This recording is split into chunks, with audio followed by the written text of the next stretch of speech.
Hello once again and welcome to Clinic Annex with Dr. Abosede Adegbite. I trust you are doing well. And today let's talk about intermittent fasting. Have you heard it before? The chances are you have done it before, consciously or unconsciously. Most of us have done it before. So, is it beneficial? Yes. Is it for everybody? Not at all. Especially women that are desirous of getting pregnant or that are dealing with infertility. So, why not watch this video to the end to know if intermittent fasting is for you or not? Intermittent fasting is different from religious fasts. It is a lifestyle choice that makes you alternate between fasting and eating. It does not specify what type of food you eat, neither does it specify the amount of food to eat. So it only specifies the period of day and week that you can eat. So what are the methods?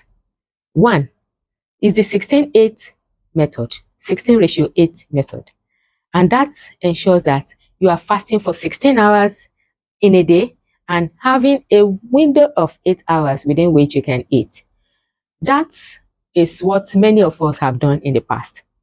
By delaying your breakfast to maybe 10 or 11 a.m. and then eating your last meal of the day by 6 or 7 p.m. Some people naturally cannot take breakfast early, naturally. And so those kind of people have been doing intermittent fasting, especially if they do not take snacks outside of this 8-hour window period.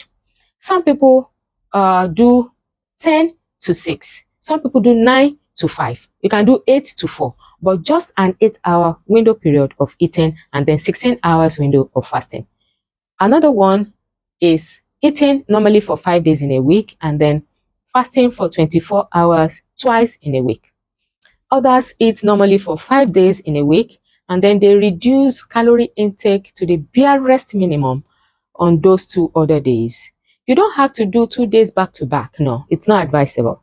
You can do 3 days, then fasting for 24 hours, then 2 days, then fasting for 24 hours. And for those that reduce calorie intake for 2 days, they reduce it to about 1/5 of what they need or 1/4 of what they need, as the case may be. So, who are those that should not fast at all? Who are those that should not do intermittent fasting?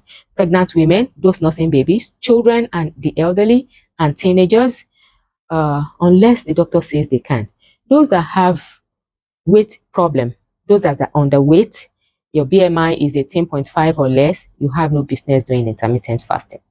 Or those that have some medical conditions like eating disorders, anorexia nervosa, and other eating disorders. Or you have GERD, gastroesophageal reflux disease, or peptic ulcer, then it may not be for you. Type 1 diabetic patients who are dependent on insulin should not do intermittent fasting. Also, those women that are desirous of getting pregnant and they are of average weight. The female hormones are quite sensitive to scarcity in quotes. So when you are fasting, they see it as scarcity and then the hormones may become readily imbalanced. Sometimes a woman who is fasting may not see their period again. If you don't see your period again and you are desirous of getting pregnant, you know there is a problem. So those that are dealing with infertility should not do intermittent fasting, but there is an exception to the rule. Women that have polycystic ovary disease and those that are very obese and are infertile can benefit from intermittent fasting. But the rule is to discuss with your doctor first. So those that also are involved in a very, very tedious job, or those that have problems sleeping, those that are under enormous stress, should not do intermittent fasting.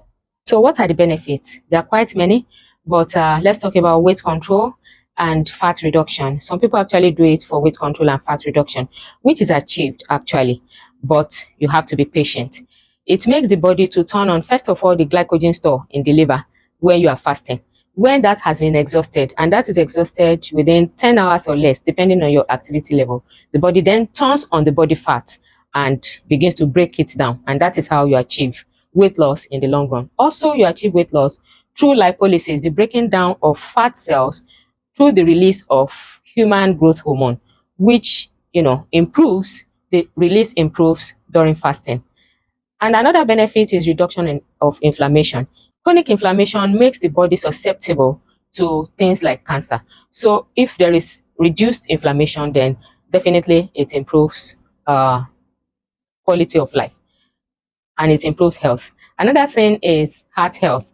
By reducing total cholesterol and bad cholesterol, then our heart health can improve ultimately. It also ensures that the cells go into what is called autophagy, or destruction of redundant parts of the cell, which is like a repair work that goes on during the fasting period. And then there is increased sensitivity of insulin. Insulin release is reduced during fasting, and that ultimately increases insulin sensitivity, which is important for blood glucose control. And in the long run, there is longevity. To get the benefit of fasting, what are the tips that you can do? Number one is to ensure you are well hydrated outside during the fasting period. So you are drinking water, you are allowed to drink water and other non-calorie drinks. Non-calorie drinks are things like green tea or plain coffee, black coffee. No milk, no sugar, honey, or any sweetener at all. It is just the tea or the coffee and liberal water. Of course, we have said in one of my videos before that you cannot take coffee in the evenings. You shouldn't. It should be in the mornings if you choose to. So people should take water liberally during that period they are fasting. Of course, you'll be sleeping for about 8 hours out of the 16-hour period. So if you're sleeping for 8 hours, then you have 8 hours of wakeful time to drink water. Use that opportunity to drink water liberally so that you don't have kidney stones and you don't get dehydrated.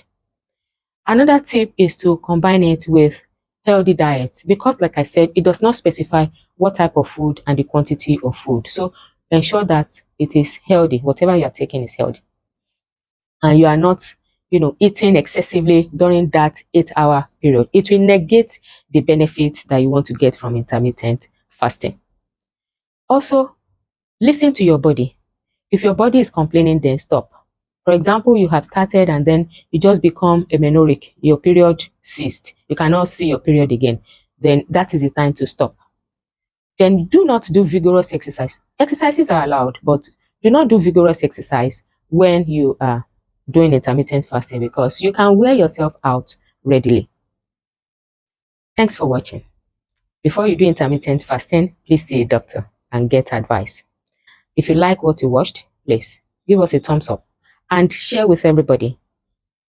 Put your comments and your questions in the comment section or on the WhatsApp number showing on your screen. It's a WhatsApp number. Please do not call it. And then subscribe to the channel, turn on notifications so that you get to see, all the videos that are uploaded. And do not forget that good health is great wealth. Until next week, when I'll come your way again with a special topic. Watch out for next week's topic. We'll be talking about mental health next week. Please watch out for it. I'll see you then. Bye for now.